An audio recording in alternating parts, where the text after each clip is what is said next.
Hello.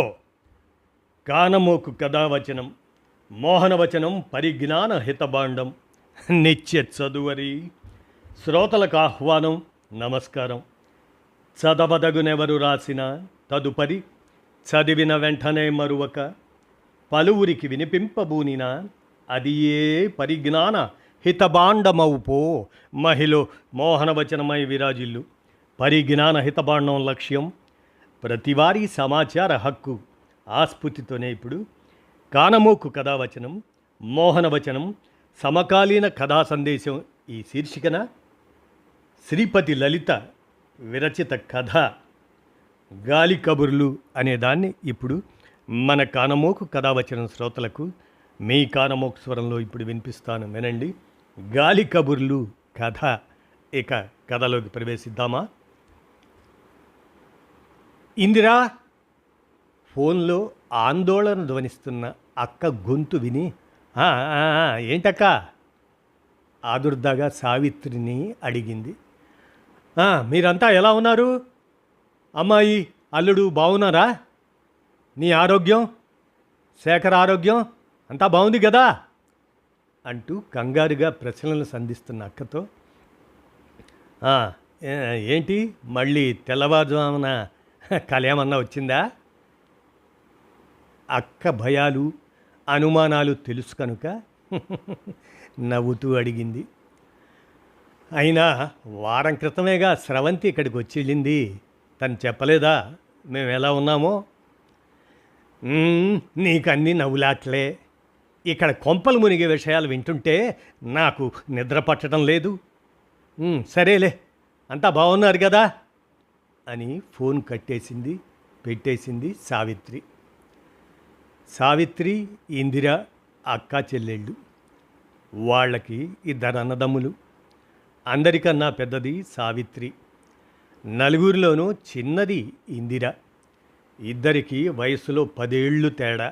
అందుకని ఇందిరని ఇప్పటికీ చిన్నపిల్లలాగా చూస్తుంది సావిత్రి. సావిత్రి విజయవాడలో ఉంటుంది. ఆవిడ భర్త అక్కడ మంచి పేరు సంపాదన ఉన్న అడ్వకేట్. ఇందిర హైదరాబాదులో లెక్చరర్గా చేసేది. ఆమె భర్త శేఖర్ బ్యాంక్ ఆఫీసర్గా చేసి రిటైర్ అయ్యాడు. వారికి ఒక్కతే కూతురు స్నేహ. ఆ అమ్మాయి పెళ్ళయ్యాక ఇందిర కూడా ఉద్యోగం మానేసింది. ఎందుకు ఇంకా సర్వీస్ ఉండగా ఉద్యోగం మానేశావు అని ఎవరైనా అడిగితే, ఇన్ని రోజులు ఎవరి ఉద్యోగాల్లో వాళ్ళు మునిగిపోయి నేను శేఖరు కబుర్లు చెప్పుకునే సమయం లేకుండా గడిపాం. బాధ్యతలు తీరిపోయాయి, డబ్బు ఇబ్బంది లేదు, ఇప్పుడైనా హాయిగా కబుర్లు చెప్పుకుంటాం అని చెప్పేది ఇందిర. శేఖర్ భలే మంచివాడే ఇందిరా. నీ అదృష్టం కొద్దీ అలాంటి వాడు దొరికాడు.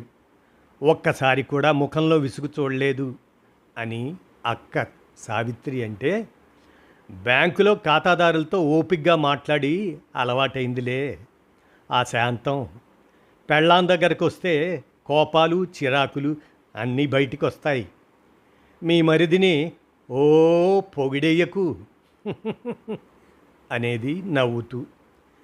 వీళ్ళ మంచి అన్యోన్య దంపతులని వీళ్ళని బంధువులందరూ అనుకుంటారు. అలాంటి వారి గురించి ఇప్పుడు వింటున్న వార్తలు చెల్లెలికి ఎలా చెప్పాలో తెలియడం లేదు సావిత్రికి. ఇందిరది సర్దుకుపోయే స్వభావం. శేఖర్ సరే, అలాంటి వాళ్ళ కాపురంలో గొడవలేంటి? నమ్మశక్యం కాకపోయినా చెప్పింది ఎవరో తెలియని మనిషి కాదు. ఆమె తోడికోడలు కూతురు స్రవంతి. కూతురు పుట్టాక ఉద్యోగం మానేసిన స్రవంతి ఇప్పుడు మళ్ళీ ఉద్యోగ ప్రయత్నాలు చేస్తుంది. పెద్దమ్మ, నాకు హైదరాబాదులో ఇంటర్వ్యూ ఉంది, ఒక్కదాన్నే వెళ్తాను, 2 రోజులు ఉండాల్సి వస్తుందేమో, హోటల్లో ఉండాలంటే భయంగా ఉంది అన్న స్రవంతితో హోటల్ ఎందుకు? ఇందిర పిన్ని ఉందిగా, నువ్వు హోటల్లో ఉన్నావంటే కోప్పడుతుంది కూడా, ఫోన్ చేసి చెప్తాలే అంది సావిత్రి. స్రవంతి వస్తుందంటే సంబరపడింది ఇందిర. ఇంటర్వ్యూకి వస్తూ హోటల్లో ఉండటం ఏంటక్క? ఏ రైలుకి వస్తుందో చెప్పమను, ఈయన స్టేషన్కి వెళ్తారు అంది ఇందిర. ఇందిర చెప్పినట్లుగానే స్రవంతి రైలు దిగేసరికి శేఖర్ ఎదురు చూస్తున్నాడు. ఇంత పొద్దున్నే ఎందుకు ఇబ్బంది పడ్డారు బాబాయ్, నేను వచ్చేసేదాన్ని అన్న స్రవంతితో. అదేంటమ్మా, వేరే పనే ఉంది, ఉదయం వాకింగ్ బదులు ఇక్కడికి వచ్చి ప్లాట్ఫామ్ మీద వాక్ చేశాను అన్నాడు శేఖర్. ఇంటికి వచ్చేసరికి ఇందిర ఎదురు చూస్తుంది. ప్రయాణం బాగా జరిగిందా? ముందు మీ వారికి చెప్పు ఇక్కడికి చేరినట్లు, లేకపోతే కంగారు పడతారు అన్న ఇందిరతో. సందు చివరే ఫోన్ చేయించా, మళ్ళీ నీ కబుర్లు మర్చిపోతుందని అన్నాడు శేఖర్. స్నానం చేసి ఫ్రెష్ అయి వచ్చిన స్రవంతికి వేడివేడి దోశలు వేసి తను కూడా తింది ఇందిర. బాబాయ్ తినరా అంటే, ఆయన గారు మనతో తినరు, ఆయన పలహారం వేరే మూతి విరిచింది ఇందిర.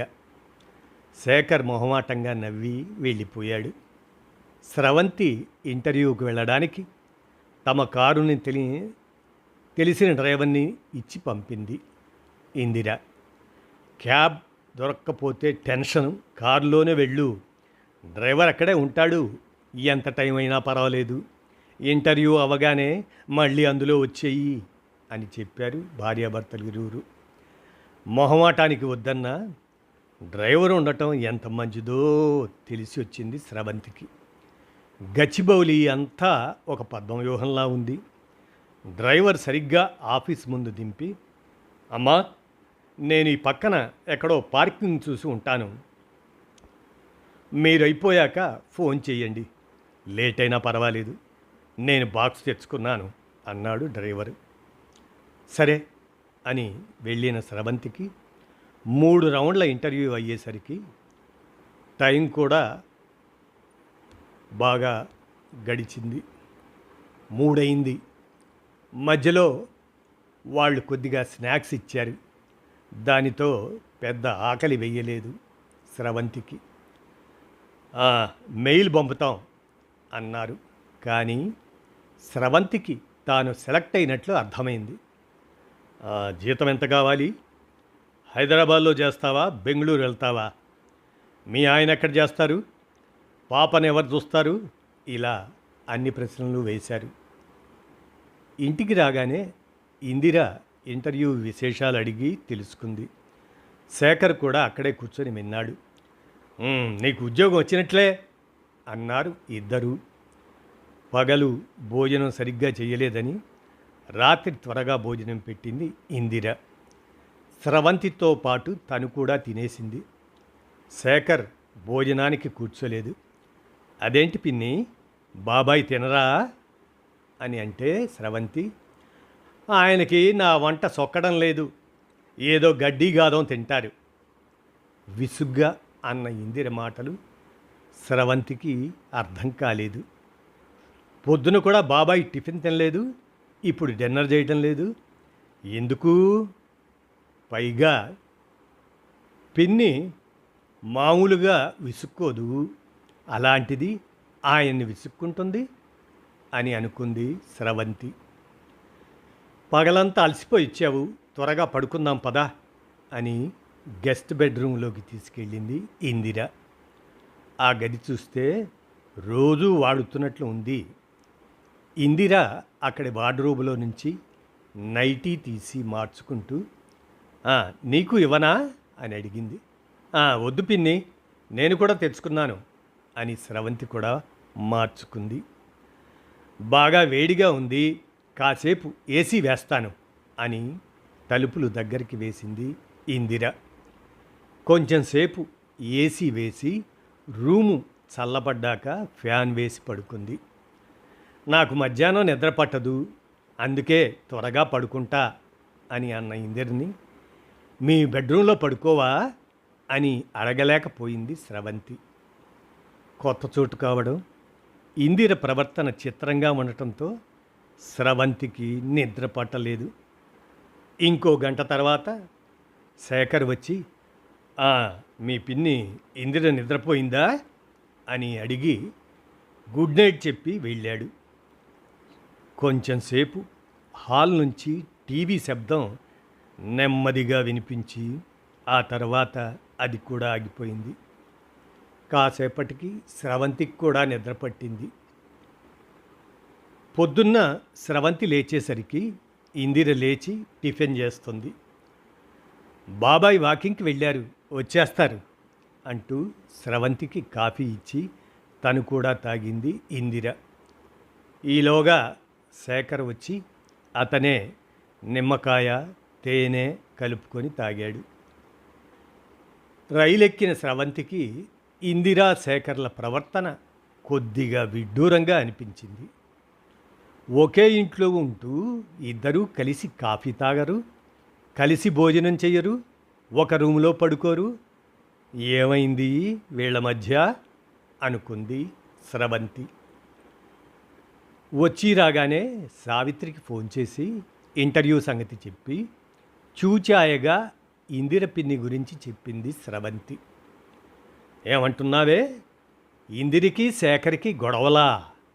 ఇద్దరూ వేరువేరు రూమ్లో ఉన్నారా? నాకు నమ్మబుద్ధి కావడం లేదు అయోమయంగా అన్నది సావిత్రి. సావిత్రి చెల్లెల్ని సంగతేమిటి అని అడిగేలోగా స్రవంతి ఈ సంగతి దాచుకోలేక తల్లితో చెప్పింది. స్రవంతి తల్లి అనసూయ ఒక పెద్ద టీవీ ఛానల్కి తక్కువ, యూట్యూబ్కి ఎక్కువ. ఆవిడకి వచ్చిన వార్తని రంగులద్ది తళుకులు దిద్ది బయటికి వదులుతుంది. మరో 10 రోజులకి సావిత్రి తెలిసిన వారింటికి పెళ్ళికి వెళ్ళింది.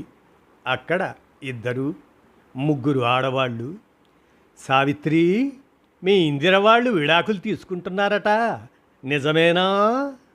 ఈ వయసులో విడాకులేంటమ్మా అని అడిగేసరికి తట్టుకోలేకపోయింది సావిత్రి.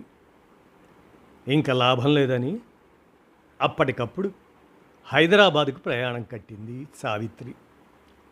చెప్పా పెట్టకుండా గుమ్మం ముందు కారు దిగుతున్న అక్కని చూసి ఆశ్చర్యపోయింది ఈ ఇందిర.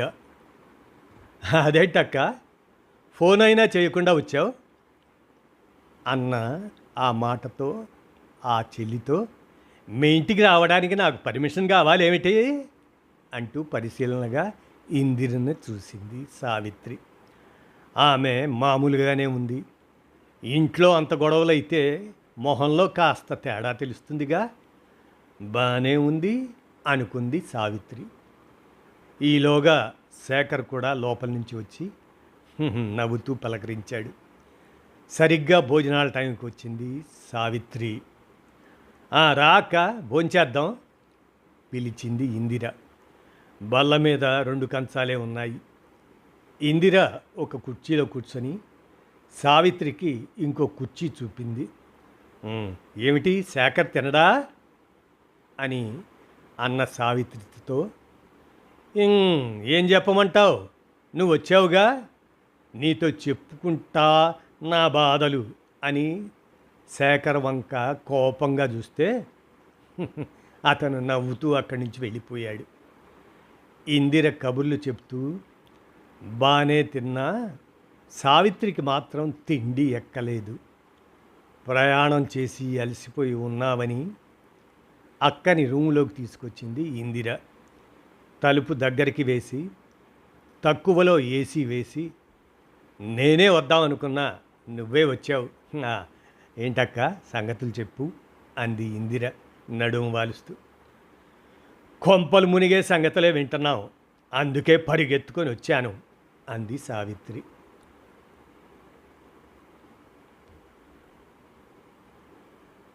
3 అయింది. మధ్యలో వాళ్ళు కొద్దిగా, మరి ఏమిటి విశేషం? అంత కొంపలు మునిగిపోయేవి ఏంటక్క ఆశ్చర్యంగా అంది ఇందిర. నువ్వు శేఖర్ విడాకులు తీసుకుంటున్నారట, నిజమేనా సూటిగా అడిగింది సావిత్రి. పిడుగు పడ్డట్టు చూసింది ఇందిర. ఏమంటున్నావక్క? నేను శేఖర్ విడాకులు తీసుకోవడం ఏంటి? జోకా అంది అయోమయంగా. జోకా ఇంకేమన్నానా? టెన్షన్తో నా తల పగులుతుంటే. మీరిద్దరూ కలిసి తినడం లేదట, వేరు గదుల్లో పడుకుంటున్నారట. మొన్న మా బంధువుల పెళ్ళికి వెళ్తే అక్కడ మా తోటికోడళ్ళు, మీ పెదమామగారి అమ్మాయి అందరికీ ఇదే సంగతి చెప్తున్నారు. పెళ్ళై 30 ఏళ్ళ తర్వాత ఇప్పుడు విడాకులేంటి? అంత సమస్యలు ఏమున్నాయి? కూతురు పెళ్ళి కూడా చేశారు. ఏదన్నా భేదాలుంటే సర్ది చెప్పడానికి మేము లేమా? అంటూ ఆవేశపడుతూ ఆయాసపడుతూ మాట్లాడుతున్న అక్కని చూసి ఇందిర ముఖంలో రంగులు మారాయి. తనకి శేఖర్కి విడాకులా? ఎలా పుట్టింది ఈ వార్త? అక్క ఏమంది? ఇద్దరు కలిసి తినడం లేదు, కలిసి ఒక గదిలో పడుకోవట్లేదు. విషయం వివరంగా ఆలోచించిన ఇందిరకి ముందు ఆశ్చర్యం కలిగింది, తర్వాత నవ్వు వచ్చింది. ఆపకుండా తెరలుగా నవ్వుతున్న చెల్లిని చూసి, నేను అడిగేదానికి సమాధానం చెప్పకుండా ఆ పిచ్చి నవ్వేంటే? మతి చెలించిందా? అంది కోపంగా సావిత్రి. ఇవన్నీ గాలి కబుర్లక్క. దీనికోసమా పడి అంత దూరం నుంచి వచ్చావు? గాలి కబుర్లా అంటే అన్నీ అబద్ధాలా? అబద్ధాలని ఎక్కడన్నానక్క? గాలి కబుర్లు అన్నాను. నవ్వు ఆపుకుంటూ అంది ఇందిర. ఏమోనమ్మా, నాకు అర్థం కాలేదు. అసలు సంగతి చెప్తాను విను. మోనోపాజ్ తర్వాత నాకు ఆరోగ్యం కొద్దిగా తేడా వచ్చింది. ప్రతిదానికి కోపం, విసుగు. ఇదంతా ఉద్యోగంలోని ఒత్తిడి వల్లే అనుకొని ఉద్యోగం మానేశాను నేను. శేఖర్ కూడా రిటైర్ అయ్యాక ఎక్కడికైనా వెళ్దామంటే నాకు ఓపిక, ఇష్టము రెండూ ఉండేవి కావు. ఏం మాట్లాడినా గొడవ పెట్టుకునేదాన్ని. ఒక రాత్రిపూట ఉన్నట్టుండి గుండెలు దడదళ్ళాడటం, చెమట్లు పట్టేసరికి గుండె జబ్బని భయపడి డాక్టర్ దగ్గరికి పరిగెత్తాం. ఆవిడ అన్ని పరీక్షలు చేసి మోనోపాజ్ వల్ల హార్మోన్ల అసమతుల్యత ఏర్పడిందని, ఇవన్నీ ఆ లక్షణాలని చెప్పారు. దానికోసం యోగా, ధ్యానం చేస్తున్నా. ఏదో ఒక కాలక్షేపం ఉండాలని చెట్ల పని చేస్తాను. ఇక్కడ ఆడవాళ్ల గ్రూపులో చేరి సంగీతాలు, పారాయణలు ఇలాంటి వాటితో టైంపాస్ చేస్తున్నా కూడా. ఒక్కో రోజు నాకు ఒంట్లో నుంచి విపరీతమైన వేడి వస్తుంది. ఫ్యాన్ పెట్టుకున్నా సరిపోదు, ఏసీ వేసుకోవాలనిపిస్తుంది. శేఖరిక సైనస్. ఏసీ వేయగానే తనకి తుమ్ములు, ముక్కు బిగుసుకుపోవటం. ఏసీ వేస్తే తనకి నిద్ర పట్టదు, వెయ్యకపోతే నాకు నిద్ర రాదు. ఈ గోలతో ఇద్దరికీ సరైన నిద్ర ఉండటం లేదు. అందుకని వేరు రూమ్లో పడుకుంటున్నాం. మరి ఇద్దరూ కలిసి భోజనం ఎందుకు చెయ్యరు అని అడిగింది సావిత్రి. శేఖర్ అసలు భోజనమే చేయట్లేదు, దిగులుగా అంది ఇందిర. అదేమిటి, ఏదైనా జబ్బా? చిచి, జబ్బు కాదు, డైటింగ్. డైటింగా? ఈ వయసులో ఎందుకు? అదే మరి, నేను ఇదే మాట అంటే తండ్రి కూతురు నా మీదకి యుద్ధానికి వచ్చారు. ఇప్పుడు శేఖర్కి 60, బీపీ, షుగర్ అన్నీ వచ్చాయి. బాగా బరువు పెరిగాడు, నిజమే. వేగంగా తగ్గాలని రోజు అన్నం మానేసి అదేదో డైట్, నిమ్మకాయ నీళ్ళు, మజ్జిగ, మొలకలు, క్వినోవాలు ఇలా అన్నీ లెక్క ప్రకారం తింటాడు. తనకు కావలసినవి తనే చేసుకొని తింటాడు. నన్ను అవే తినమంటే నాకెక్కవు బాబు అన్నాను. నా ఒక్కదానికి వంట చేసుకోలేక విసుగొస్తుంది. వాళ్ళ నాన్న బరువు తగ్గి స్మార్ట్గా, హెల్దీగా అవ్వాలని నా కూతురి ఆజ్ఞ. స్నేహ ఇక్కడ ఇల్లు కొందిలే. దాని గృహప్రవేశం నాటికి ఈయన కనీసం 10 కిలోల బరువు తగ్గాలని వాళ్ళ నాన్నకి అల్టిమేటం ఇచ్చింది. అంత డైటింగ్ చేస్తే నీరసం వస్తుందని నా భయం. బరువు సంగతి దేవుడెరుగు. కళ్ళు తిరిగి పడిపోతే నా మాట తండ్రి కూతురు ఇద్దరూ లెక్క చేయట్లేదు అలకగా అంది అక్కతో ఇందిర. ఇదా అసలు సంగతి అనుకుంది సావిత్రి. అయినా ఇంటికి వచ్చిన వాళ్ళు వాళ్ళ పని చూసుకొని వెళ్ళక మేము ఒక రూమ్లో పడుకుంటున్నామా, వేరే రూమ్లో పడుకుంటున్నామా, ఇద్దరం కలిసి తింటున్నామా, ఇవన్నీ ఎందుకు? పాత రోజుల్లో 3 గదుల ఇంట్లో 60 మంది ఉండేవారు. ఇబ్బంది ఉన్నా అక్కడే సర్దుకోవాలి. ఇప్పుడు మనుషులు 4, 3 బెడ్రూములు. మొగుడు పెళ్ళాం 4 రోజులు వేరే వేరే గదుల్లో పడుకుంటే తప్ప? మేమేమన్నా కొత్తగా పెళ్ళైన వాళ్ళమా అంటూ విసుక్కుంది ఇందిర. ఏదో బంధువులు వచ్చి వెళ్తుంటే ఇల్లు సందడిగా ఉంటుందని మేమనుకుంటే వీళ్ళు ఇలాంటి ప్రచారాలు చేస్తారా? ఈసారి ఎవరిని రానీయం అంది కోపంగా ఇందిర. ఇప్పుడు ఇలాగే అంటావు. ఎవరైనా ఫోన్ చేస్తే సత్యం అన్నట్లు ఫోన్ మోగింది. వదినా బాగున్నారా? అన్నయ్య ఎలా ఉన్నారు? మా పెద్దాడపడుచు అంటూ అక్కగా చెబుతూ సావిత్రక్క వచ్చింది. అబ్బే ఉండదు, మా బావని వదిలిపెట్టి ఎక్కడ ఉంటుంది? ఓ వెరీ గుడ్. ఎప్పుడు వస్తున్నారు? మీ తమ్ముడు స్టేషన్కి వస్తారు. ఆ పెళ్ళయ్యాక తప్పకుండా మా ఇంట్లో 4 రోజులు ఉండి వెళ్ళాలి. ఓకే అలానే ఫోన్ పెట్టేసి అక్క మా పెద్దాడపడుచు మరిది కూతురు పెళ్ళట, రేపు వస్తున్నారు. 4 రోజులు ఉంటారు. మళ్ళీ ఏ గాలి కబుర్లు పుడతాయో అని భయంగా అన్న అక్కతో ఇక నుంచి ఎవరైనా వచ్చినప్పుడు ఒకే రూమ్లో పడుకుంటానులే అక్క. ఆయన్ని కూడా ఆ 4 రోజులు డైటింగ్ మానమంట. గాలితో జాగ్రత్త పడతానులే నవ్వుతూ అనేసింది ఇందిర. ఇదండి గాలి కబుర్లు అనేటువంటి ఈ కథను శ్రీపతి లలిత విరచించి అందచేయగా, కానమోకు కథావచనం, మోహనవచనం, సమకాలీన కథా సందేశం శీర్షికగా ఈ కథను కానమోకు కథావచనం శ్రోతలకు మీ కానమోకు స్వరంలో వినిపించాను. విన్నారుగా? ధన్యవాదాలు.